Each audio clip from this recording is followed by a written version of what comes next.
Jim Turk. I'm the director of the Center for Free Expression at Ryerson. I'd like to welcome all of you to our, what I think is going to be a lively, important, and interesting panel on privilege and power. This is the second of a series of about a dozen events that the Center will be organizing over this academic year. If any of you are not on our email list and would like to be on it, Ange Holmes, who's the coordinator for the Center, has 2 clipboards that she'll start passing around, and all you need to do is put your name and email address on if you'd like to be on the list. I'd like to introduce our panelists. We have a really exciting group of people. The first is Asam Ahmad, who identifies himself as a poor working-class writer, poet, and community organizer. His writing tackles issues of power, race, queerness, masculinity, and trauma. His writing and poetry have appeared in Counterpunch, Black Girl Dangerous, Briar Patch Magazine, Young List, Color Lines Magazine, amongst others. His first book of essays is coming out shortly from Between the Lines Press. So, Ahmad, we'd like to welcome you. Our second panelist is Phoebe Maltz Bovy. Phoebe is a lecturer in French at the University of Toronto and holds a doctorate from New York University. She has written for publications including The New Republic, The Atlantic, and The Washington Post. Her book, The Perils of Privilege, was published last year by St. Martin's Press. So if you'd welcome Phoebe. Our third panelist is Sedina Fiati. She's a performer, producer, creator, and activist for stage and screen. She holds a Bachelor of Fine Arts in Music Theater from the University of Windsor and is a graduate of the Etobicoke School of the Arts. Sedina is managing producer of the Storefront Theater with work spouse Claire Burns, with whom she created the Feminist Fuck It Festival. Woo. As an activist, Sedina has centered her work around intersectionality, diversity, and inclusion for stage and screen. She is currently co-chair of ACTRA's National Diversity Committee and second vice president of the Canadian Actor Equities Association Council. She has sat on and organized several panels, including appearances on CTV's Your Morning and various conferences. She's also facilitated social justice workshops with York University, OPIRG, Toronto, and York. Various Toronto District School Board schools, Children's Place Theatre, and most recently a collaboration with Generator for the Woke 2.0 series. So if you'd welcome Sedina.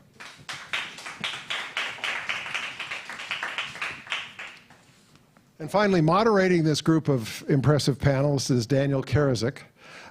He is usually Toronto-based, he says. He's the author of 5 books of drama, poetry, and fiction, most recently Faithful and Other Stories, published by Guernica Editions. Daniel's writing for theater has been produced across Canada, in the United States, and frequently in translation in Germany. It has been developed by the UK's Royal Court Theatre, Off-Broadway's The New Group, and the Stratford Festival, for which Daniel has held a commission.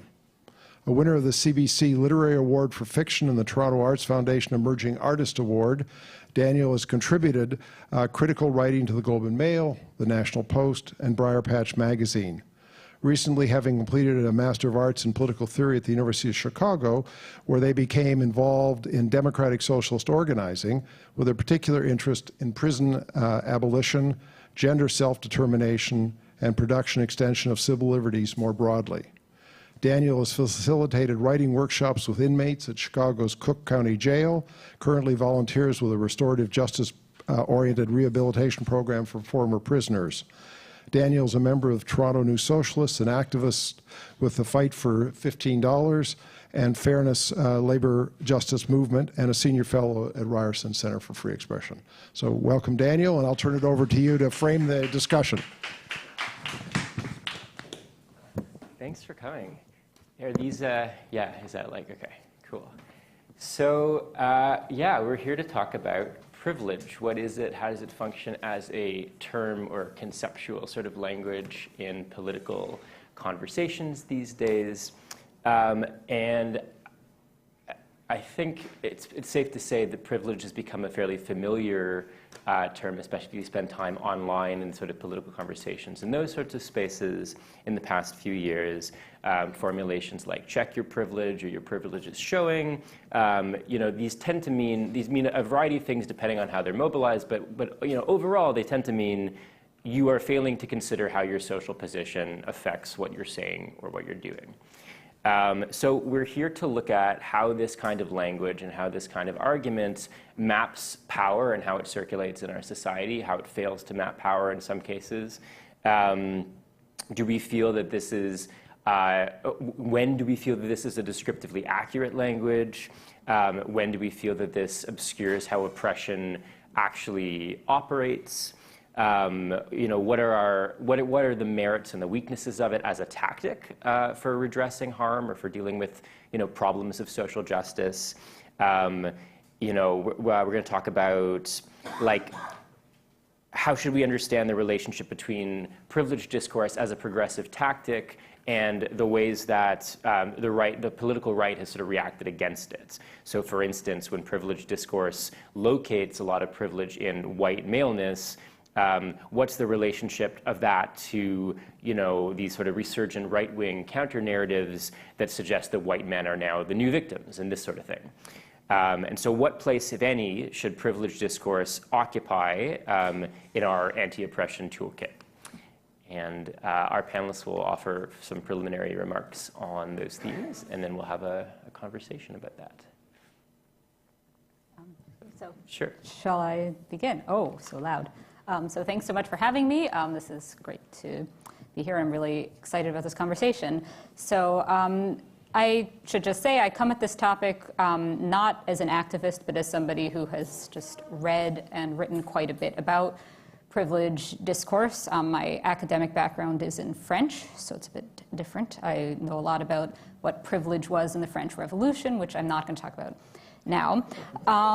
So basically, there's been a lot of criticism of the concept of privilege. Certainly there's a lot these days. Certainly there's a lot going viral in all sorts of places online.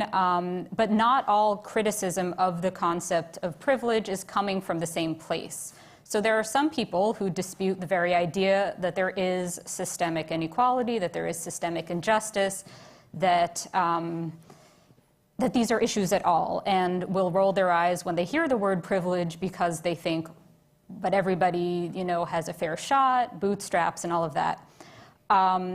Others, and this is where I put myself, are questioning not whether these structures exist, but whether privilege is the best framework for addressing them. So that's really where I come at this topic, is that I'm skeptical of a privilege framework, and I'm going to get into what I mean by that, as the best way of addressing issues that I don't dispute at all exist and think are actually incredibly important and, in certain respects, under-discussed. So I think the concept of privilege is useful in certain respects. I think it's useful for a systemic understanding of society, for understanding that people aren't just sort of individuals out there unaffected by broader structures to do with wealth, but also race, sexual orientation, and more. And I think it's useful for understanding specifically that certain forms of injustice are genuinely analogous to wealth. So that's what it means to talk about something as privilege. It's making an analogy. It's saying it's like having a lot of money in a way. And often these things do in life go together. I think the concept of privilege can also be useful for sort of venting. So if you feel that somebody is being oblivious, and you can, with friends or just even in your own mind or out loud, sort of point out privilege in that sense, it can be useful as sort of a venting mechanism. And it's also specifically useful for getting at the obliviousness that just sort of socially tends to come along with unearned advantages. People who have unearned advantages are frequently, and this is just something I know anecdotally to be true, and I suspect a lot of people do, people tend to be oblivious about their own, and I include myself in this. I think people just generally tend to miss these sorts of things. So where I think privilege as a framework fails is really just that it leads to an excessive focus on this awareness and a sort of performance of awareness rather than substantively changing anything. And what I find, and again, this is, so I should state that I'm from the States, so some of this is from a bit of a US context, but that there are sort of rituals of privilege acknowledgement, and it's not only one particular type of privilege. It can be white male privilege, it can be just one or the other of those, it can be sort of privilege in the sense of wealth, it can be all sorts of things. But anyway, that this has become almost built into what sort of upper class etiquette involves these days, certainly in the States, and I mention the States specifically because some of this is social media and certainly crosses borders, but a lot of it has to do with in the US for elite college admissions, you have to write an essay. And a lot of these essays, it's about presenting yourself as not privileged in the sense of coming across as privileged, and yet somehow having the $70,000, $80,000 a year US to go to the school. So that's some of where this is coming from. And I guess, so I think the privilege framework rests on the idea that what's holding back injustice is that privileged people are not aware that they are privileged, or are not saying that they are aware that they are privileged. And I guess that's where I'm skeptical. I don't think that once privileged people are sort of either made aware of this or put in the place where they know that the thing to say is, I am aware of my privileges, and offer the checklist, I don't think that what naturally follows, and also there was a recent study that partially backs me up on this, I don't think that what follows is necessarily any sort of change in the direction that progressives would want, and I would include myself in this category. It doesn't necessarily follow that once you realize you're privileged, you want to end privilege. Quite on the contrary, I think what can often happen is that sort of a hyper-awareness of privilege leads privileged people to, in fact, deny their privilege, to highlight the aspects of their backgrounds that would point in the opposite direction. And I'm just going to wrap up by mentioning an article that recently came out in BuzzFeed by the writer Eve Fairbanks, where she talks about basically having grown up well off and white, and having basically felt sort of that she should and did to some extent, although not as much as her family had wanted her to, sort of present herself as having grown up not rich and not white. And it's a really fascinating essay in that it shows sort of what, it's not a very sympathetic essay. I didn't come away from it thinking, wow, that seems fantastic at all. What's useful, though, is it shows that sort of intense awareness of privilege can actually make privileged people deny their privilege rather than increase transparency, let alone lead to structural change. Sedina? Thank you. Thank you. Okay. Well, thank you for asking me to do this, Daniel, and thank you to the Center for Free Expression. So yeah, I think I had a lot of questions coming into this panel, and I still do, and that's okay. Questions are a really great starting point. So I think it's so interesting. We're like, privilege, where do we go? Everyone's talking about it. And I think I'll start off by, it's a good question. And I think when I think about social justice frameworks, of which I place myself in, and things that I'm trying to use on a regular basis, I really feel that there's layers to this stuff.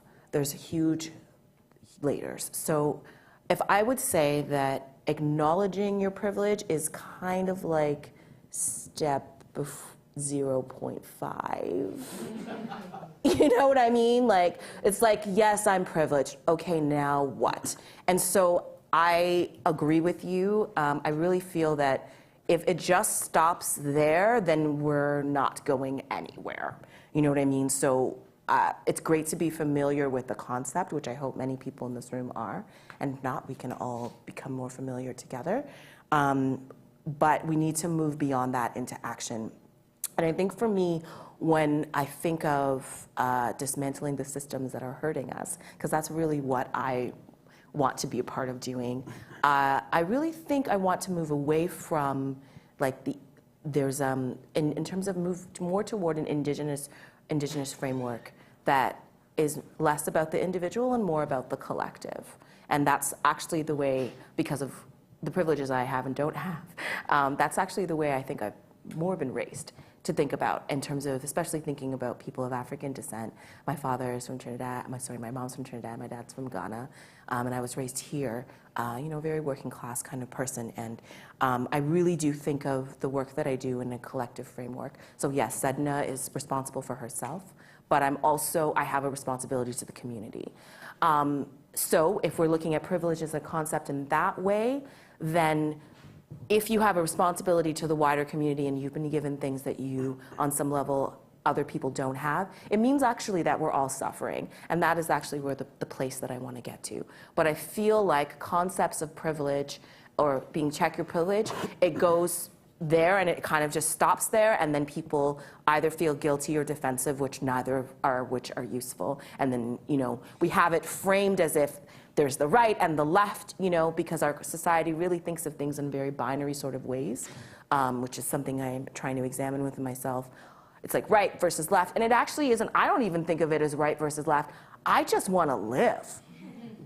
Like, I want people, I don't want to see suffering, I don't want to suffer. That is what I'm trying to stop. I'm not trying to I don't need to necessarily be right. I just want the world to be a better place, as cheesy and as Miss America as that sounds, And so that's our goal. Meanwhile, the right's goal, I'm not even sure what their goal is. I feel like their goal is just to be right. And we've kind of, we have these two spectrum between us, but so if we could get back to that goal, you know what I mean? That would be great. And that for me, if privilege as a concept is a good starting place for us to understand that we want a better world, one that will actually last, then that for me is what the goal is. But yes, for me, privilege remains the concepts of privilege, of which there are many. There's like the relay race, I'm sure you all have seen, or the fence, the three people with the steps on the fence. These are kind of great illustrations that I feel like memes, types of things that have gone around the internet that are awesome, and that really illustrate what privilege means. But in the end, it's like, that's great, but that's, as I said, 0.5. Let's try to get to step 1, step 2. Let's try to understand the layers to this, you know what I mean? And so saying the way that I'm thinking of social justice and the change that I want to happen, and I think other people want to happen, is that I think I really want to acknowledge that people come at things at different places.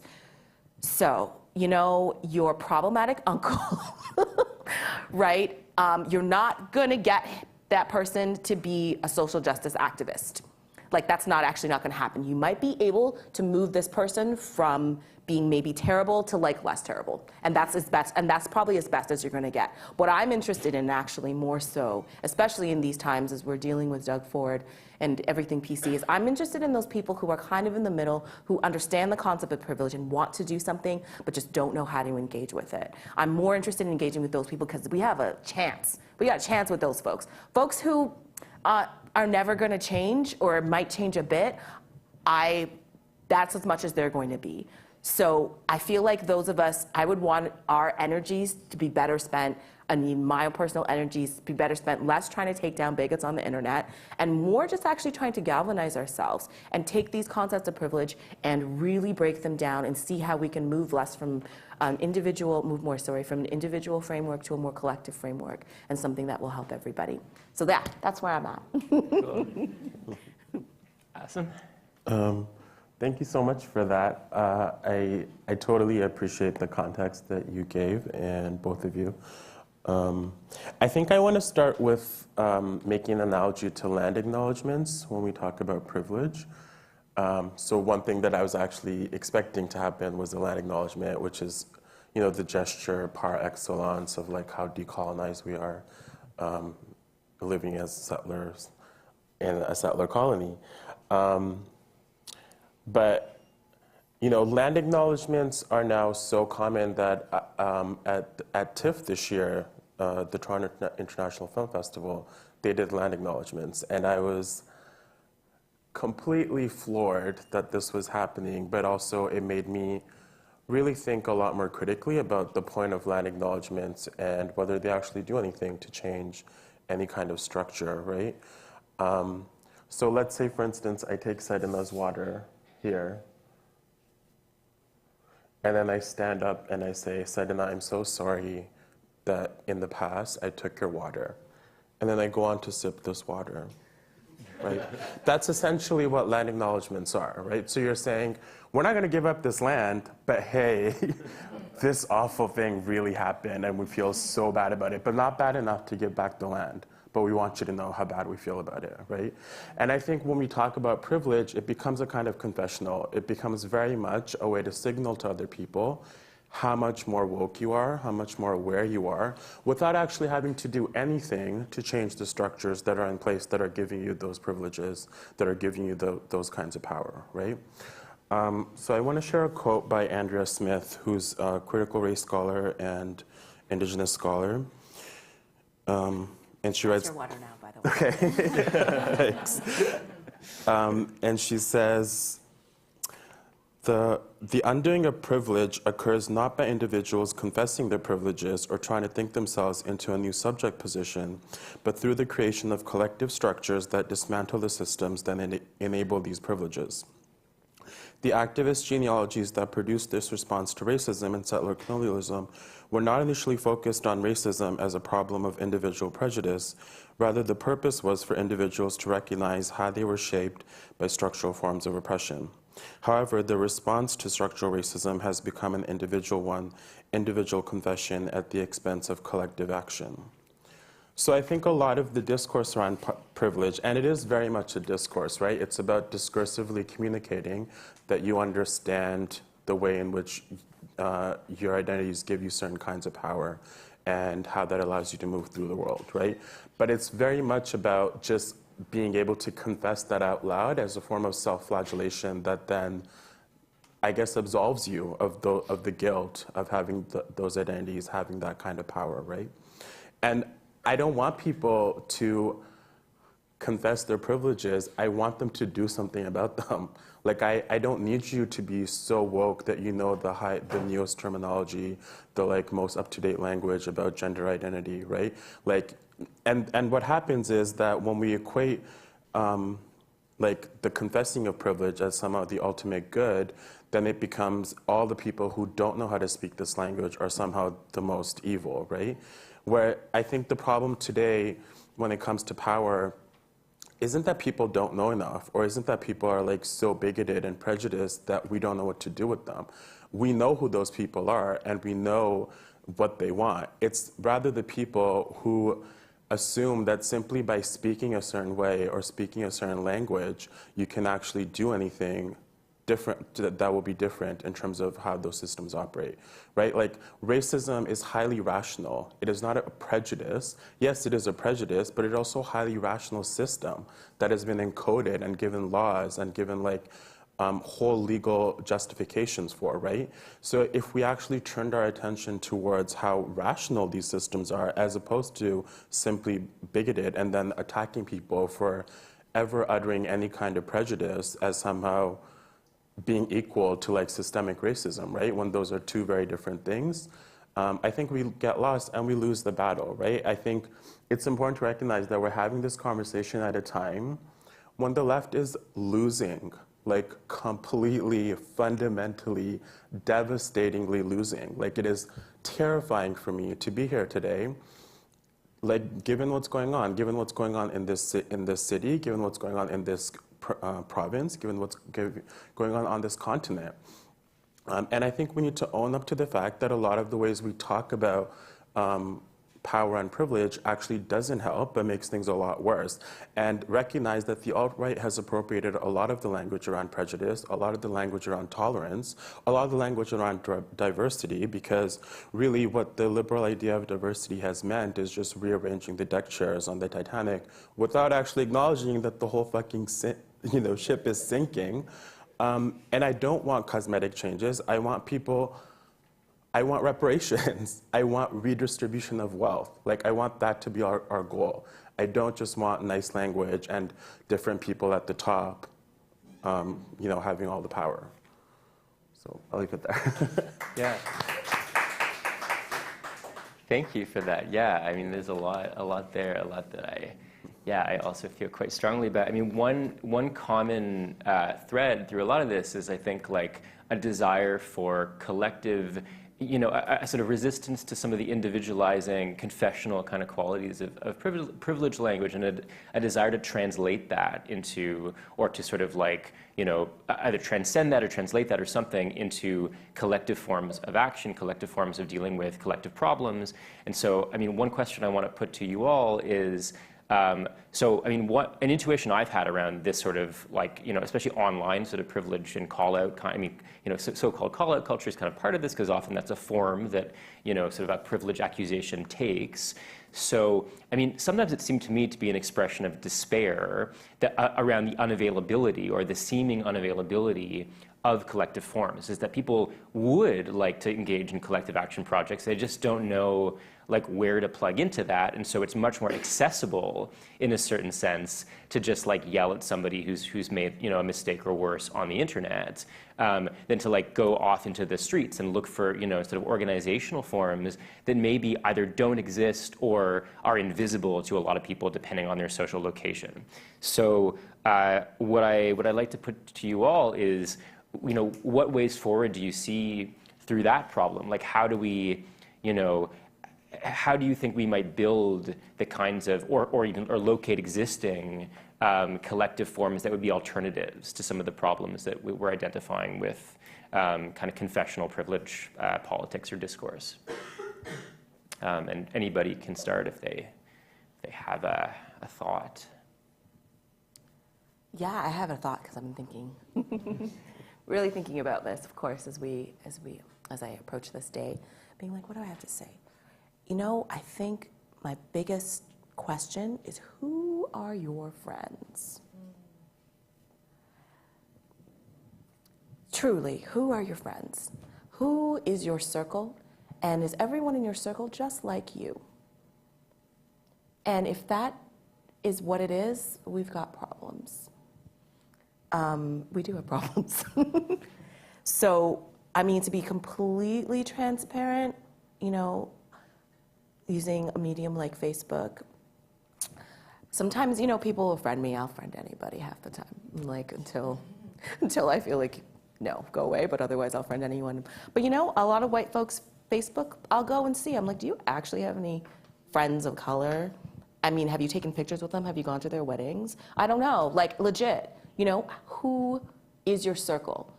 And if your circle is everybody like you, then we need to come up with some strategies around that.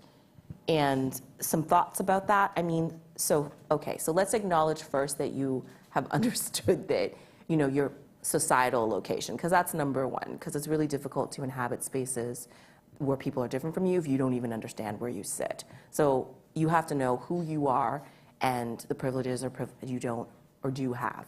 Number one, because you want to go into other spaces where people are different from you, but you also don't want to go there and take up all the space and be there with your heart politics, being like, I have so much privilege, help me. And they're just kind of being like, you know what, no. Like, we got stuff to do, and it isn't about you crying about your privilege. Sorry, we don't have time for that. So there's that. There's number one. And so acknowledging your privilege is, as I said, 0.5 of a step. Step number one would be then being like, who's around me and why? And why is everybody around me just like me, and I never step outside of that? A concrete example would be, I remember I did a festival a while back. It was a Black theater festival, and some white theater friends of mine came to see it, and I was actually kind of surprised, because I was just like, oh, you know what I mean? I was like, oh, you actually showed up. Because I didn't realize how much I wasn't expecting them to show up and how much they wouldn't ever come. And how much I still go to their things, but they don't come to mine, right? And I just was like, wow. I was like, right, people need to show up. In a more concrete level, you need to, step number one would be to step outside of your circle and start offering your time, money, and resources to those who need them and those who identified that they need them as well. That would be step number one. And a big question I have, besides who are your friends, is what are you willing to give up? You know, to go back to the land acknowledgement question, I have questions about it now too. It's like, as in theater especially, which I mainly work in, it's become really standard. And then it's the question, Indigenous artists come back being like, okay, you did this land acknowledgement. How many of us do you work with? How many of us do you give money to, right? So it's great that you acknowledged it, but you're not actually following through, or are you? And if you are, it'd be nice to say something to that effect. I try to, if I ever do land acknowledgements, just say, you know, I'm Sedina, this is how I come to this land, and this is the relationships I'm trying to build with the Indigenous people of this land. Be very transparent about where I sit. So yeah, the question is, who are your friends? What are you willing to give up? And start there. I think part of, just going back to your question around collectives as well, and the lack of options for people in terms of collective organizing, I think a lot of that has to do with the fact that we also just don't agree on so many things on a very basic level, right? Like especially on the left as progressives. I think like historically there's been a huge division between leftists who believe class is more important and those who believe race is more important, or those who believe that you can't think about class without thinking through race, right? But a lot of Marxists, for instance, that I've known have always talked about the importance of class above everything else. And so I think when you get into like, because really what we're talking about is how to build a society or a way of relating to each other that doesn't replicate the same dynamics that are in society, right? And when you try to do that while still living under those structures, you're going to fail. Like, you're just bound to fail. And I think that's what consistently keeps happening, where we assume that we can live in these like collective bubbles or like safe spaces where all of those other isms won't interfere or somehow will vanish, or somehow we'll be able to work through them. And oftentimes what happens is we can't work through them. Like, there's such a disparate understanding of those terms, or they manifest in such violent ways in those safe spaces that then the safe space explodes, right? And I think partly it's also this idea that somehow people who are in movement spaces or doing like progressive organizing are somehow absolved from these larger systems because they know the language, because they can communicate to you how many different ways they're privileged, right? When actually I've experienced more harm at times in these spaces than I have outside, right? So how do you explain that? And I think that's explained by the fact that you go in with the expectation that you won't experience those kinds of violences. And that expectation is actually just going to like lead you to be hurt even more. And I think if we actually acknowledge that you cannot actually figure out how to relate to people differently while living under the same structures of oppression that dictate the very violent ways we relate to each other now, you'll just be like always consistently surprised and taken over by the fact that those violences are still going to manifest here. So I think I've been thinking a lot about, for instance, prejudice and the ways in which we police prejudice in progressive spaces, where prejudice against like dominant identities is encouraged, like white, male, but any kind of prejudice against historically marginalized or oppressed people is basically treated as if it's equal to systemic racism, right? There's no like in between. If you utter a prejudice, it's basically tantamount to like upholding a system of oppression. There's no space in which you can have a conversation around that prejudice and where it comes from and why it's there. Whereas if you actively confess your prejudices as a form of like confessing your privilege, you'll get lots of brownie points. But if you like trip up on the prejudice and you utter it, you'll be completely shunned and completely blamed and basically held responsible for systemic racism. And I think it's one of those situations where you actually can't have a conversation in that situation because immediately you'll be labeled one way or the other. And it's the strange contradiction, because you get so much praise if you can actually intentionally acknowledge your prejudices and talk about how, like I used to cross the street when I saw a group of black men, and now I don't anymore, right?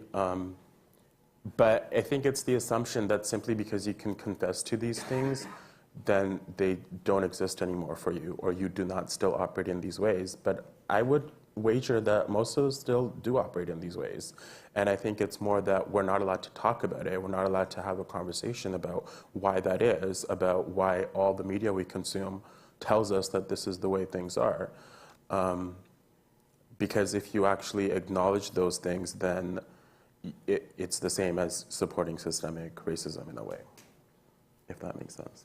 Yeah, and as you said before too, so many of these, like racism or oppression in general, these are legislated, these are, sort of juridically inscribed, these are in systems, and that just because you can sort of, purify the individual sort of consciousness in one case, if that's even possible, doesn't mean that you can actually extract, like the logic of that from systems that are, just like deeply rooted. Do you have a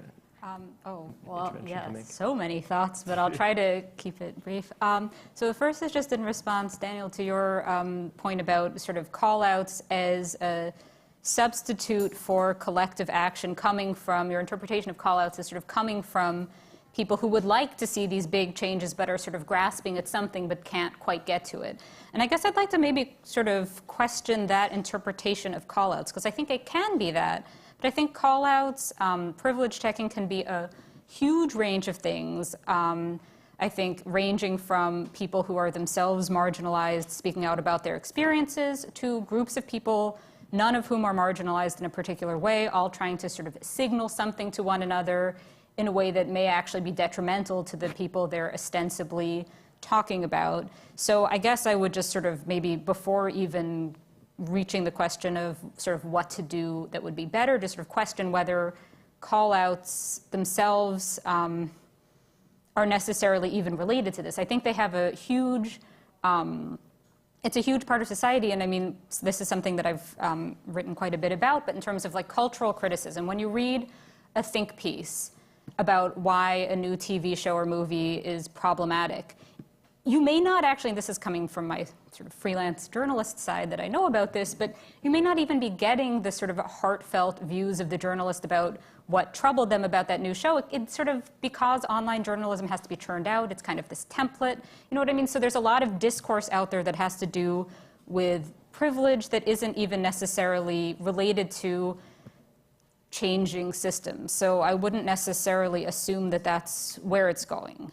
But then, and it's not about people being not well-meaning or anything, that's just kind of, it serves a whole lot of different functions. Then in terms of whether, I guess, I think this is maybe a place where, I'm not sure actually if Sedina and I disagree on this or just, we may actually agree on this, I'm not sure. But whether an individual, so I guess this notion of privilege acknowledgement is, I think is really interesting as step 0.5, right? I think that's true insofar as it's acknowledging it to yourself. I think, unfortunately, when it's out in the world, it can sometimes be, like Asam is saying, sort of this absolving oneself. So I think certainly knowing what the structures are and where you fit into them, yes.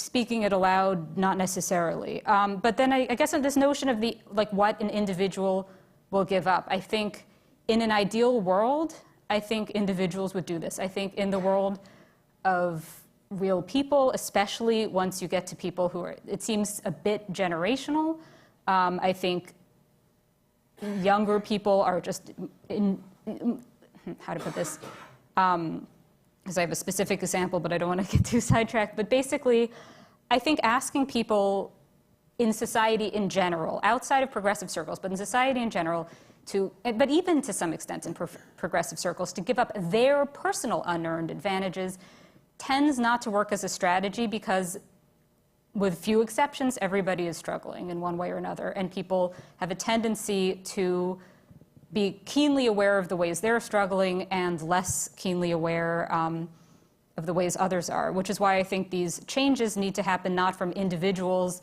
not from like a rich individual saying, here's $5 million that now that you mention it, I don't actually need. I think it needs to be taxes. That would be the most sort of concrete example of this. But I think that has to happen in a whole range of areas, simply because I don't think people are that virtuous that they're going to do that.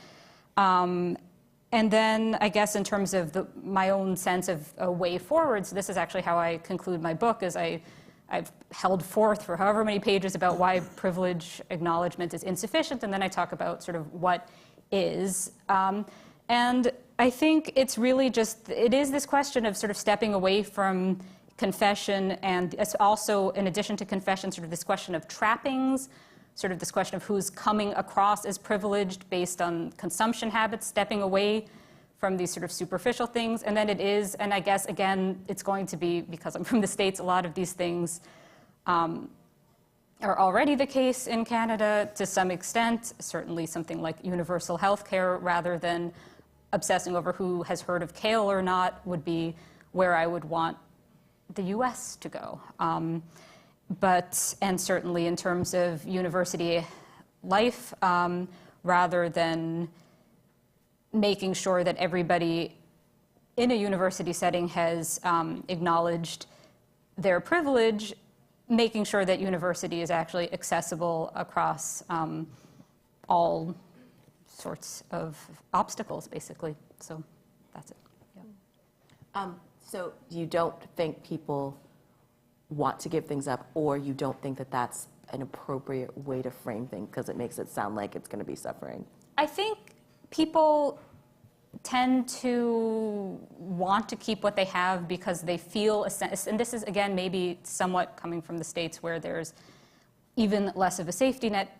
People tend to feel they don't have enough, even people who on paper have plenty. And I think rather than trying to persuade somebody sort of intellectually that they have too much, I think sometimes they just need to have the too much taken, if that makes sense. Yes, you mean, so you're saying a strategy as well is to just, as a systemic change of like wealth distribution. Yes. That's fair. Yeah. Well, I think too, it's interesting because people who tend to have less tend to be more giving. So it's a very interesting thought around that. It's funny because an example of something that can work when it does work, and that's how I met Daniel actually, was I was on a panel about care collectives. So this is an interesting framework whereupon I'm a part of two of them. And so one of them is for someone who is a single parent, and the other one is for somebody who is disabled and in a wheelchair. And so she especially is the one who, her name's Laurie, and she's actually doing her postdoctorate here at Ryerson. Her name is Laurie Erickson. And so yeah, this care collective is put together. And so 4 times a day, there's a group of people who help her with the different things that she needs. You know what I mean? For me, I have a standing shift of once a week on Wednesdays. And the other care collective I'm a part of is for someone who's a single parent. So like once a week I go and see Jin, and we hang out with Jade and whatever Jin might need as a single parent, which is an interesting framework. But again, we don't have to frame it as me giving up something. What am I gaining as well? You know what I mean? I think that I'm gaining a lot. And we don't even have to even call it that. You could just call it supporting somebody. You could just call it being there. You could call it showing up, which I think is super important. So yeah, I think I framed it that way, but I didn't mean to say is literally like, we don't have to say it in that way, but there are ways to exist whereupon people can share, which is a great what they have and not necessarily feel like they're being depleted. Because actually, I believe the opposite happens. On the other side of all of this guilt and all of the fighting, if we can get past that, something better is on the other side of it. And that is something more harmonious, and maybe that we're all individually even better people. So I agree that, we have definitely internalized a lot of structures. So it's hard for us to come and try to organize when we're still just dealing with our own shit, you know what I mean? And those can definitely replicate in leftist spaces. But I think then we need to continue, and we have the tools to continue to deal with conflict when it comes up. And if we have that, then we're on a much better spot, because we don't always have to agree on things, but we do have to be able to work together. And a big thing that trips us up once you get to step 2, actually, when you've actually shown up, is that, yeah, there's going to be conflict. There are, because there's going to be things you don't understand. You're going to fuck up. We're all going to fuck up. But the point is how do we deal then? And so then now I'm interested personally in things like restorative justice frameworks and transformative justice frameworks. And that's on the other side of acknowledging a privilege. It's like you're not even going to get there if you don't even know that you have that. And that's when we're starting to really talk one-to-one and break down the shit that keeps us apart and the things that we've done wrong, being able to acknowledge the things we've done wrong and actually move past them to be a better human and being like, I fucked up in a major way. And this is how I'm going to make reparations in order to be better. This is how I'm going to take up less space, as an example. This is how I'm going to do that. If people can't get there, obviously there's nothing we can do. But that's actually kind of step 2, is to actually start dealing with the shit. Because the privilege 101 isn't even dealing with it. You're just actually dealing with your own guilt and either going to the right, being like, well, I'm not giving up anything, how dare they? Or you just sit in the place forever of feeling guilty and occasionally calling out your problematic uncle. So like, neither of those places aren't really helpful, you know what I mean, as we're all saying. But yes, I do believe that change is possible and change is happening, even on the smallest of scales. But yeah, we need to, yeah, there's a spectrum. As I said, there's layers to the shit, right? You peel off one layer, there's another layer that exists. When you peel off the layer of I finally acknowledge my privilege is the layer of the internalized isms that we all are dealing with. And then that's the layer that actually I feel like the left really gets tripped up on. Yeah. I think for me, the bigger question right now is like, almost everyone on the left agrees that you need to be aware of your privilege. You need to know, how you benefit from power and identities of power. But it hasn't actually made any of those concrete changes happen, right? And actually, we're at a point now where a majority of white people, for instance, believe that they're more discriminated against than anyone else, literally, right? Like, that's where we're at. And I think part of that is because of this discourse that says to be a good white person, you need to self-flagellate yourself very publicly, very repeatedly over and over again, right? And I think actually one of the ways that people with power continue to hold on to that power is through this self-flagellation, is through owning up to your privileges, but then still holding on to them, still not doing anything to actually dismantle those systems that are giving you that power. So I would very much prefer people to work on the material part as opposed to discursively trying to be up to date with the language and be able to use the right words to tell me how much power you have, right? I think also a lot of this is, a lot of the issues that we're facing on the left today has to do with how we've defined diversity and tolerance, right? The idea seems to be that the solution to all our problems is just to tolerate anyone and everyone.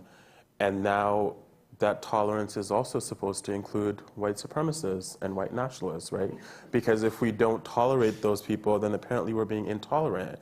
If Steve Bannon doesn't get to speak at the New Yorker Festival, apparently we don't like free speech. How do we get here, right? Diversity used to mean diversity from whiteness, and now diversity means you must include whiteness as well. You must include the most genocidal form of white identity to be truly inclusive of everyone. So I want to do away with this idea of tolerance, and I don't want tolerance. I think living in the most multicultural city in the world, where you're repeatedly told how accepting and generous the society is, but I know for a fact that if I walked in with a kurta and something on my forehead, I would not even be spoken to. I know for a fact that because of my last name, I get less callbacks than other people, right? So I don't want tolerance. I want reparations. Like, I keep going back to this. I want material changes that will actually make a difference, right? And whatever it is, through taxes, through whatever, that is a larger conversation. But part of the problem is that we are so focused on language and we're so focused on policing language that we never have time for the second part. We never actually get to the second part because we are so much fighting all the time amongst each other, right? And this is something that the right is very good at galvanizing. They are so efficient at backing each other in ways that the left is completely not ready to do, right? Like, unless I agree with you 100%, there's no coalition building, there's no nothing, there's no solidarity. I wonder, because we were talking a lot about the left here, and this is something that I see happen sort of a lot, you know, in these kinds of conversations. I wonder what role is played in this sort of conversation by a conflation of liberalism and the left, right, and leftism, right? Because, and obviously there are points where those overlap, but for me that distinction is about our relationship to capital, and but more deeply our relationship to exploitation, you know? Whereas, like, you know, liberalism, insofar as liberalism, you know, is like on board with capitalism, thinks it can be modified, thinks it can be reformed, you know, like from the left, like the analysis of that would be, well, you're kind of co-signing exploitation. And so, like, one question I would put to you is, like, when we talk about asking people to give up their privileges and these sorts of things, I mean, like, you know, one point of resistance to this is, you know, as Phoebe was saying, this sort of fear, like this fear of, like, sort of, you know, scarcity or something, right? Even very kind of like well-resourced people feeling like, you know, if I lose X, I'm going to be, like, you know, out on the streets or something. And, you know, this is a very kind of old idea, like even like, you know, German fascism, right? Was like, we have to expand because we need more living space for the Germans, otherwise we'll die, right? Of course, like nonsense, but it's a real kind of way to rationalize power and, you know, kind of domination. But the other thing is that people, I think, when this conversation is structured by liberal ideas, it's like people aren't recognizing where privilege is coming from, and that in fact it's coming from exploitation, and those relationships of exploitation are actually, like, really bad for the exploiter and the oppressor too. Like, what is the role of that sort of, you know, framework that, like, you know, oppression hurts the oppressor, like, you know, in fact, we want to incorporate as many people into a sort of like liberatory project as possible. It's not going to be everybody, but it can certainly be lots of people who, you know, have certain forms of advantage. And, you know, like, how do we kind of map, I guess, on the one hand, that liberal left distinction in this, you know, in this sort of kind of conversation, and also then, like, how does that affect who we can incorporate into a sort of project? What kind of pitches we can make to people, trying to bring them in, you know? Any thoughts on that? Just a quick thing. There's an interesting project called Resource Generation. I don't know if you've heard about this one yet. Who've been basically people with wealth and who are actively working to divest Are they all young people, though? Yeah, they have to be under 35, under 40. Over 35, they don't want to. Yeah, apparently. So yeah, it's a very interesting project. So basically, and it's mainly white folks, but not always, but people who have generational wealth who are actively letting it go. But there's also a process. A friend of mine was actually interested in bringing it to Canada as well, and I think it's slowly coming here. And this friend of mine is a therapist, like a social worker. So they're like, I'm working with white people to help them feel better about getting rid of their wealth, which is really beautiful. But it's just funny and just like, really, what does that look like? But yeah, literal therapy, like literal, like I'm gonna, like you need to sit down and I'm gonna talk you through why this is the right thing. So it may look like stuff like that. Like it may look like those who are already quote unquote woke, like maybe it isn't, but maybe it is about one-to-one conversations, one-to-one like ongoing conversations and discourses, maybe not unlike this. You know what I mean? Like I don't think that it's not a one-time thing to get people to change their paradigm or to shift their paradigm. I think it's those of us who are a part, as much as I said step out of your group, sometimes it's actually good to go back into your group to like make some changes. Like for instance, I really want, like I love, like as much as, you know, we use the moniker, for instance, BIPOC, Black, Indigenous, people of color, or IBPOC if you want to, Indigenous, Black, people of color. But like people of color, y'all have major problems around anti-Black racism within your own communities and anti-Indigenous racism. So how do you fight that? Like, for instance, you know what I mean? I want you to fight that stuff. I need you to, because I'm not there, you know, and I can't be there. So white folks especially, I don't always want to be fighting white folks about things. I want them to use various tools, conversations, whatever, use various tools in order to take apart the system. So I think that's the kind of the answer to your question, is that like there's a lot of different ways that we can come at how do we frame things, how do we get people to change their minds or to not think of everything in a particular way. But yeah, you have to use various tools, and one of them I think is one-to-one conversations with people who are more like you, because that for me is one of the most effective things. I as a black person can say whatever I want, but as we said, as you as a person who's not black, who has internalized racism, you may not hear me. You know what I mean? You may not, and you may need to hear that from somebody else of your own group. Surge is another great group, you know, that does Oh, support, right? yes. Like showing up for racial justice, like white people calling white people, and yeah. Yeah, people have issues with that one too, but Yeah, totally. it's a model. I'm not saying it's the model, it's a model, you know what I mean? That's worthy of investigating. Yeah, I'm swallowing my surge critique, but it exists Yeah, as a space. But it's definitely a space. It's out there, Yeah. and you know, trying to do things. Totally. So definitely time for these interventions. We want to save a little bit of time for Q&A as well. So just bearing that in mind as we go forward. But yeah. Well, I just wanted to jump in and agree with what Sedina had been saying before about the examples of the care groups. The care collective, yeah. Or care collectives. And just this notion of, because what I had, and to sort of step back a little, what I was saying before about like then the state just needs to come and do its thing, which not to take that back. I maintain that, but to say also that I think there is something important, and this is where, again, part of my criticism of the privilege framework comes from, this notion that it is about giving up something you have that's fantastic, and it has to be about pointing towards a society where it's better for everybody when these obstacles are gotten rid of, basically. So I think that is where, I definitely think there's way too much emphasis on discourse and especially confession and all this, that sort of way of thinking about it. But I think there does, in terms of discourse, need to be a shift away from the sort of self-flagellation model, precisely because I think, and then this is going to kind of get to another point, this notion of getting the people who have too much to feel that they have too much, I think is something. So there was recently in the New York Times, there was an advice column letter from a university student who had it was Dear Sugars, basically saying that they're basically decompensating over having privilege, and they've realized that they're privileged and they're very upset about it. I think that doesn't quite, this notion of individuals giving things up, it needs to either be that the state comes in and makes that happen, or that individuals need to think about how even they, who have so much, would be even better off if the world were better for everybody, if society were better for everybody. But I guess an example that I keep thinking of, though, this notion that the people who have plenty but feel they don't have enough and have the scarcity feeling are people on the right. I want to sort of question that, because this is something that happens, I know, quite a bit in the States, something like with school choice or with, you know, things like this, where the choices that people actually make, the same people who are incredibly saying the right things and all of this, in their lives do not match that up. So I think I wouldn't assume that that's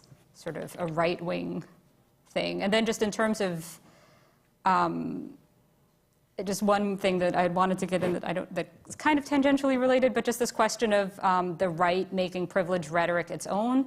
This is why I think the problem with the concept of privilege is to some extent how it's defined so differently by different people and in different settings, so that you have something like there were all these articles after Trump won that would profile this sort of struggling, the white working class Trump supporter, which not only gave the mistaken impression that working class implied white, which is already its own issue, but also just this notion that Trump voters were the underprivileged group. So I think just being precise helps too. I think that's a really good point, because if you think about how this whole problem is framed, like the rise of Trump, it's very much like this nativist, populist anger just sort of surged, and all these poor white people were just so upset at having lost so much, right? And it's a narrative that just completely, first of all, is untrue, because Demographically. right, a lot of rich white people supported him, and also a lot of the press gave him unfettered, unlimited access, right? Like, and so it's in their self-interest to do that. Like, it's in the self-interest of the elites to foment racism, not in the self-interest of poor whites, right? But the narrative is always that it's just bigotry and prejudice and ignorance that props up racism. But actually, that's the easiest racism to tackle. The hardest racism is the one that's coming from up top, the one that is like legislated and in law and uses code words, but still does the very same thing. And I think a lot of that liberals have to answer for, right? So I actually wanted to make that distinction when I started, so thank you for bringing that up. But for me, when it comes to liberals versus leftists, there's no real difference in terms of analysis when it comes to race. Like, I think the left has done a very poor job, especially white leftists.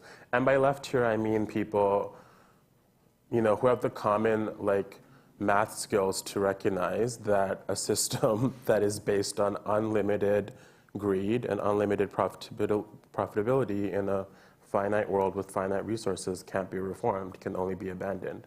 So for me, like, you can't be a leftist if you don't understand that basic logic. But I think, the left is as deeply responsible for the rise of Trump and the rise of all of this nativist rage that we're seeing now. But the narrative has been like, the resistance is like completely against him. But actually, the resistance is very much the same old status quo, and that's what you want to go back to. And the same old status quo has always been white supremacist, right? Like, I think I want white people to realize that, like, when you watch shows that are majority white people, that are written by white people, that are representing white people, that is a form of identity politics that is not very far off from Steve Bannon's, right?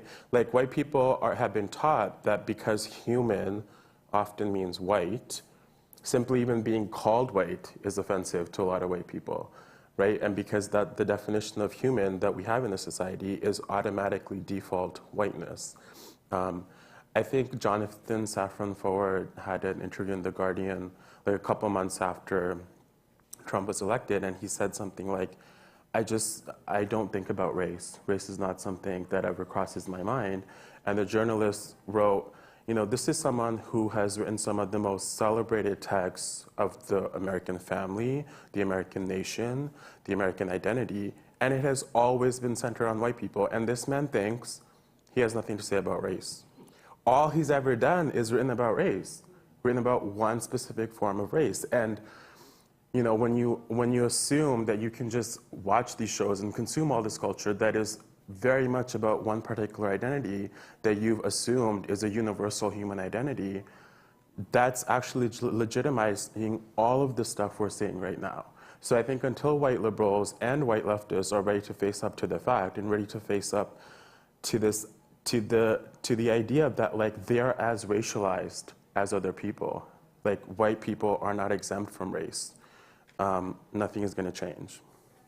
Yeah, thanks a lot for that, for all of this. I mean, yeah, a huge other conversation to be had about white Jewish North American disidentification from whiteness. Right. But anyway, my goodness. Which I am. Let's just 12 hours straight now. Yeah. Happy Yom Kippur to you too. Happy Yom Kippur, yeah. I'm scared of that conversation. Yeah. I'm not having it today. Yeah. But let's take some questions while we still have a bit of time for that. Awesome. Okay, so let's take some questions from the floor. Questions, comments, angry rants. Hi, thank you. Very, very, very illuminating. I feel very privileged to be here, but not white privileged to be here, just human privilege. I'm interested to hear you expand on something you said in your first introduction about you don't think this is the right or approach, that there's another approach that would be more effective. Could you expand on that? Approach to what specifically? Well, what you said in the Okay. your first opening remarks. So I Maybe your think first- that this question of whether it makes sense to look at systemic inequality in terms of privilege is a question of whether it's sort of a couple different things. To look at systemic inequality in terms of privilege is to look at it in terms of one aspect of it is thinking that it's about some having too much who should have less, rather than thinking that those who have less should have more. So that's one issue with it. I would be in favor of thinking that those who have less should have more, rather than that those who have too much should be brought down a notch for the sake of it, even though practically speaking some things are zero-sum, right? It also, in terms of what the privilege framework, and I think I share this view to some extent with the other panelists, but this notion that confessing your privilege is enough needs to be moved away from. And I think there's I think there's a growing recognition that that's the case, and yet somehow I still see so many essays that are, I acknowledge my privilege, I used to be a conservative, now I acknowledge my privilege. This is this thing.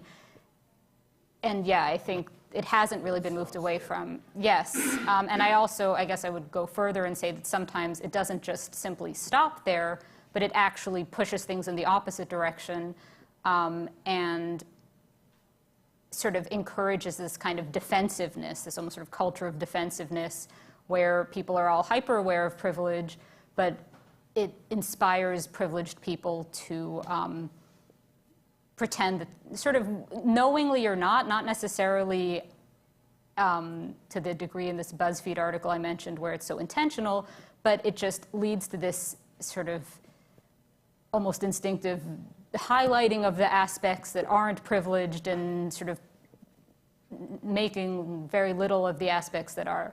So basically systems rather than individual confession, and also this question of making those who don't have enough have more, rather than thinking about how to punish or encourage self-flagellation amongst those who have more.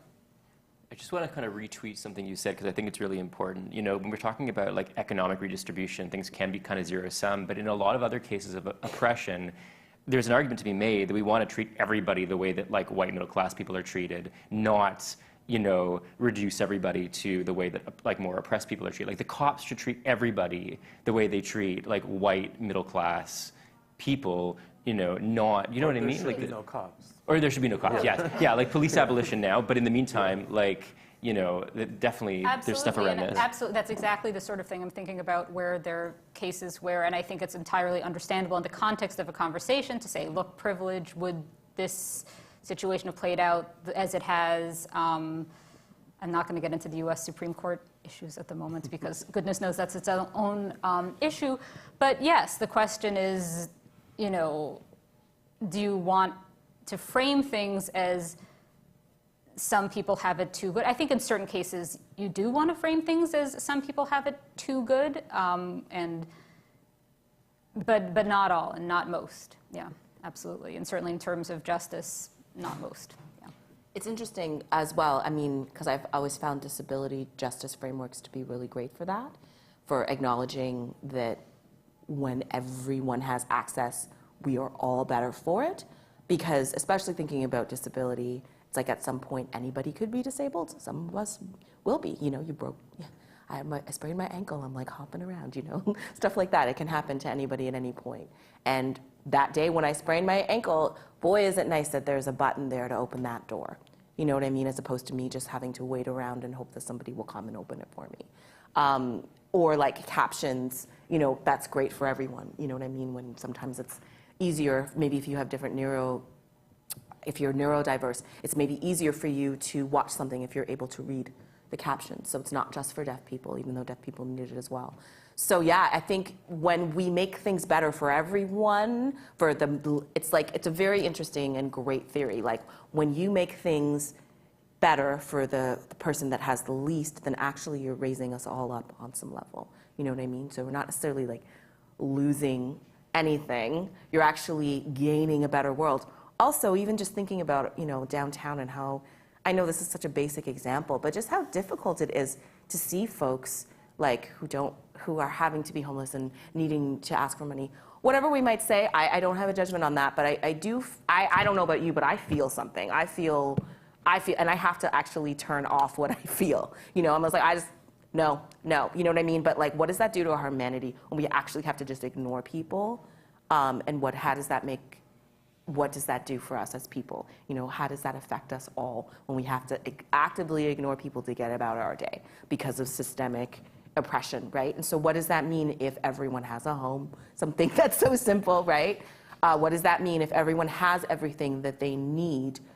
Even in terms of, I think of it in terms of class analysis, in terms of poverty, right? There is an unfortunate argument to be made that maybe that's the only thing that appeals to someone, but that poverty actually costs us all more, right?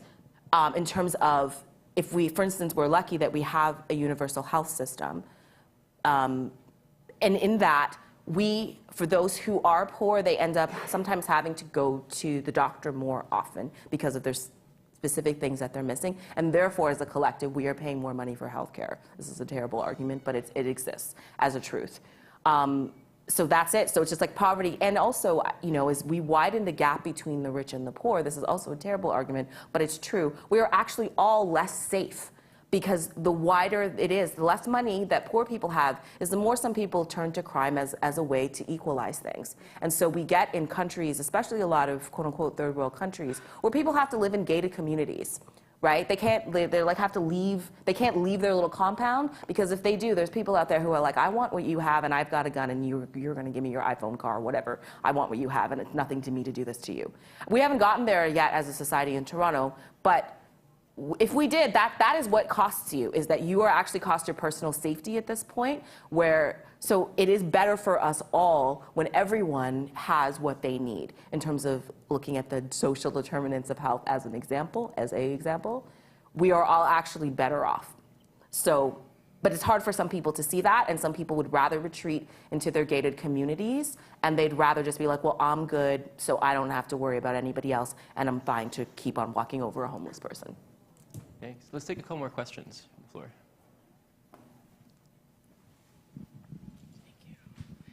Thank you so much for coming out and speaking to us today. I would just love to know what are some of your favorite organizations to work with that maybe some of us in the audience could volunteer with.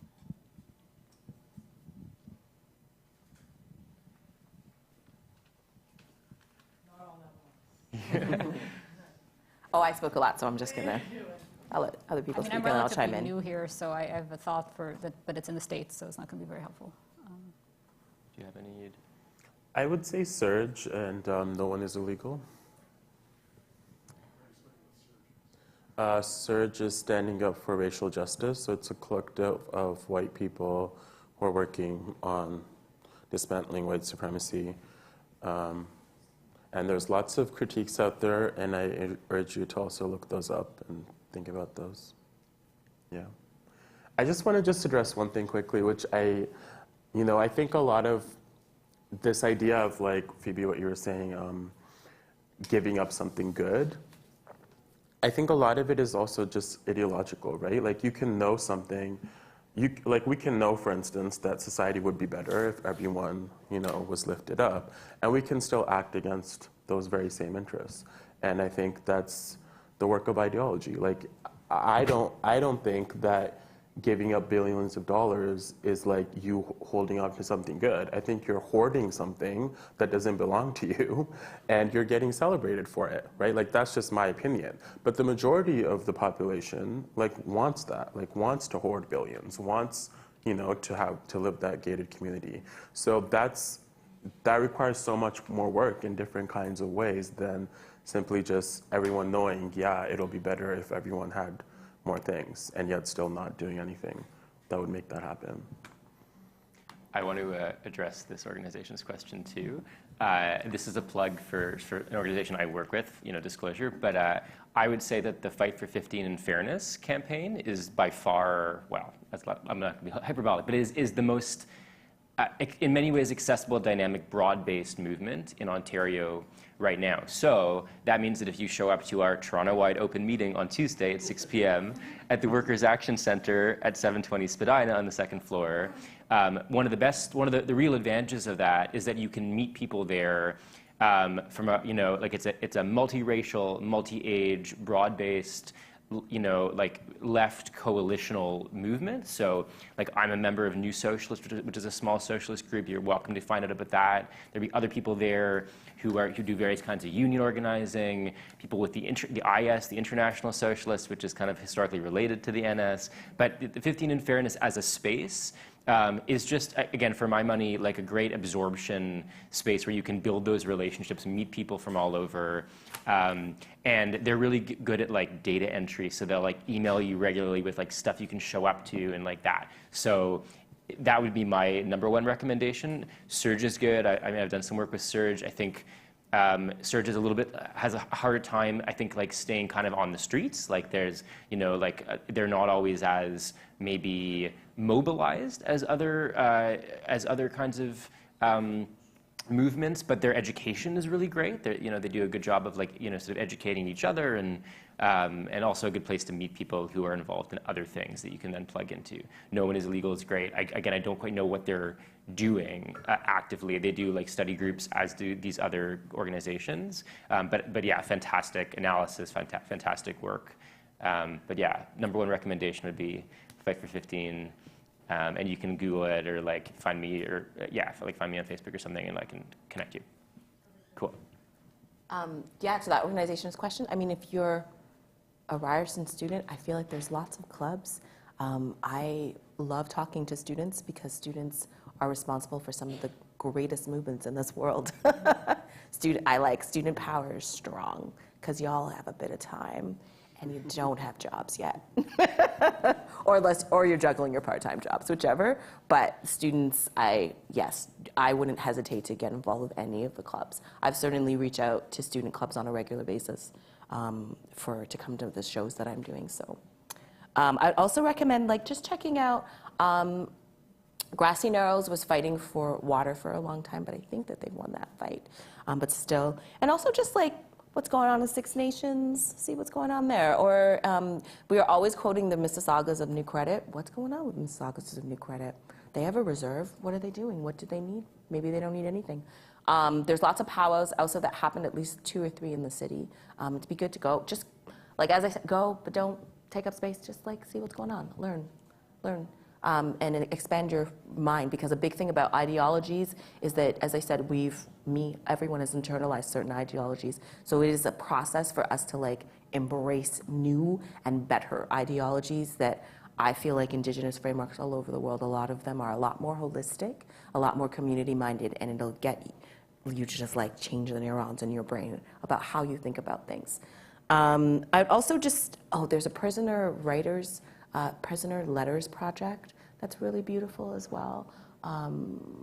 That has an official name, and I don't know what it is. PCP, Prisoner Correspondence Project. Yeah, Prisoner Correspondence. Yeah, and they have a little chapters here, don't they? Do they have one here too?